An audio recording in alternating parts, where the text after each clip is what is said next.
Today, I'm chatting about a gay mystery novel revolving around a serial killer, so stick around to see what it's all about.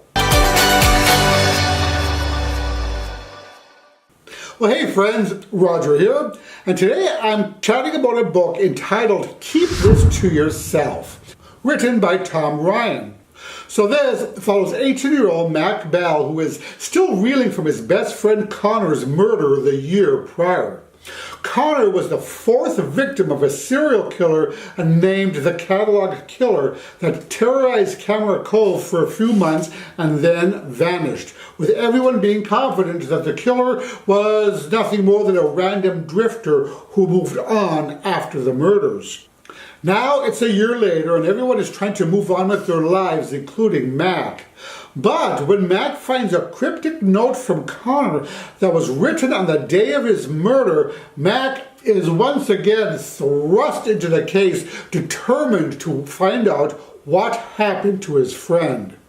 He also now believes that because of the note, he might have been able to prevent his friend's murder. This belief making Mac all the more determined to solve his friend's death, whereas the police could not.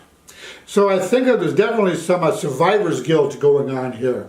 So this book hooked me right from the get-go, and once Mac decides to reopen the serial killer case himself, the tension and pace never slow down, as Mac becomes more and more obsessed with discovering the truth.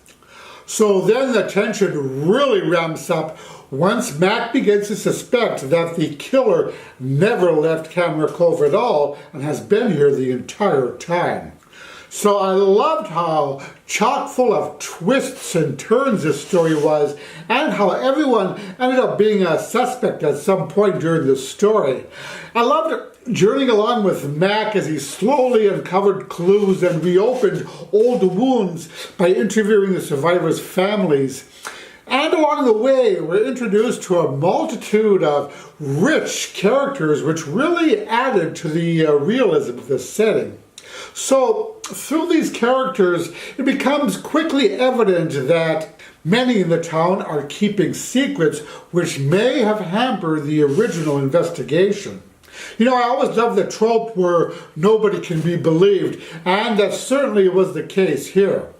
My only niggle with the book was the romance. You know, I just didn't feel it, and I don't think it was developed enough to be realistic. It actually felt kind of unnecessary in this story, and it seemed like it was thrust in as an afterthought with not all that much chemistry between the two men involved in the relationship. Now, as for Mac, he's a delightfully flawed and realistic character with many, many layers. So here we have a young gay man who is not only struggling with his guilt from his best friend's murder, but is also at the same time trying to come to terms with his feelings for Connor. That is, feelings for his friend, which may have been much more than mere friendship. You know, Mac is quite a relatable character, I thought, and I enjoyed seeing his character growth throughout the story. So all in all, I thought that this story was an absolute gem. It was a terrific thriller that kept me guessing right until the utterly shocking and chilling ending.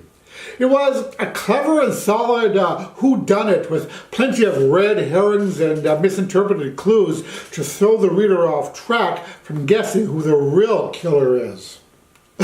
You know, the story had kind of a Murder, She Wrote vibe to it, except here we have a busybody teen boy taking the place of Jessica Fletcher, and I thought that this aspect of it was a lot of fun. Mac turned out to be a delightful young gay detective, but most of all, I love the fact that I didn't figure the story out and was totally taken by surprise by the huge reveal at the end. So that is it for my little chat about Keep This to Yourself. Have you read this book? If so, let me know what you think of it in the comments. And that about does it. As always, I thank you so much for watching. I really appreciate your support. And if you like this video, I'd really appreciate if you click the like button below, as that really helps my channel get discovered and noticed by others. And that about does it. I will talk to you all in the next video. Roger now.